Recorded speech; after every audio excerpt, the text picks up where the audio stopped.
Bonjour, dans la lignée des sujets de brevet qui viennent d'arriver, il y en a un qui est celui d'Amérique du Sud. Et comme vous êtes assez nombreux à avoir un peu peur de Scratch, on va reprendre l'exercice l'exercice de Scratch, pardon, de ce brevet d'Amérique du Sud du 29 novembre 2019.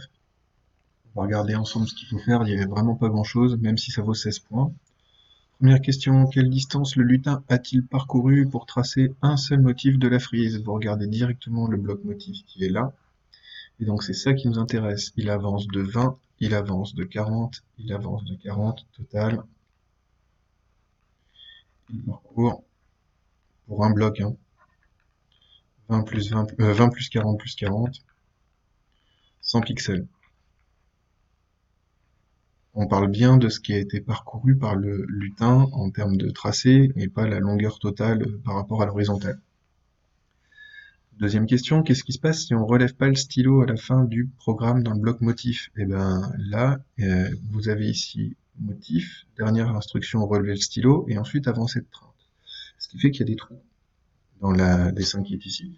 Donc si vous ne relevez pas le stylo, ben, vous allez obtenir la même figure, sauf que vous allez avoir ici, c'est aussi simple que ça et aussi bête que ça, et donc le total va donner ceci, la figure elle se répète 4 fois. Vous avez à peu près donc l'élément qui est là, à savoir ici une avancée de 20 pixels, 40 et 40, re-20, puis les 30 pixels qui étaient des pixels, des pixels pardon, 30 pixels qui étaient les pixels d'écart et 20 ici. J'ai changé les deux, excusez-moi. Et donc, même principe, 40, 40, 30 pour la fin de figure et 20 pour le début de la figure d'après. Petite pause, puisque je vais passer à la suite. Alors, hop, on utilise maintenant le nouveau bloc motif qui est là. Et donc, ce bloc motif là, qu'est-ce que ça change? Alors, ça change pas mal de choses. La question qui est posée est la suivante. On utilise maintenant le bloc motif ci-dessous. Laquelle de ces deux frises obtient-on? Expliquez pourquoi. Est-ce qu'on obtient celle-ci ou est-ce qu'on obtient celle-là? Le secret, il est dans le bloc motif. Alors, c'est au niveau de la rotation que ça se joue. On va voir ce qui se passe. Je vais la décrire à la main. Vous avez d'abord votre lutin Scratch qui est ici, mettons, qui doit avancer de 20. Il avance comme ceci avec une orientation par là, toujours orienté vers la droite. Il tourne vers la droite de 60 degrés. Donc, la flèche est ainsi, pointillée. Tourner vers la droite de 60 degrés, voilà ce que ça signifie. Il va descendre de 60 degrés et ensuite avancer de 40. La flèche, donc on arrive ici et il regarde toujours maintenant par ici, avec une flèche orientée comme ça. J'espère que c'est suffisamment clair, on va voir. C'est toujours par rapport à cette flèche-là qu'il faut voir, par rapport à son orientation. On vous demande ensuite de faire un virage vers la gauche de 120 degrés. Pourquoi 120? Parce que si vous faites 60, il va par ici, et 120, il va aller par là. Il va tourner comme ça de 120 degrés en fait. Et une fois qu'elle a tourné la flèche, on la refait avancer de 40. Donc il arrive ici.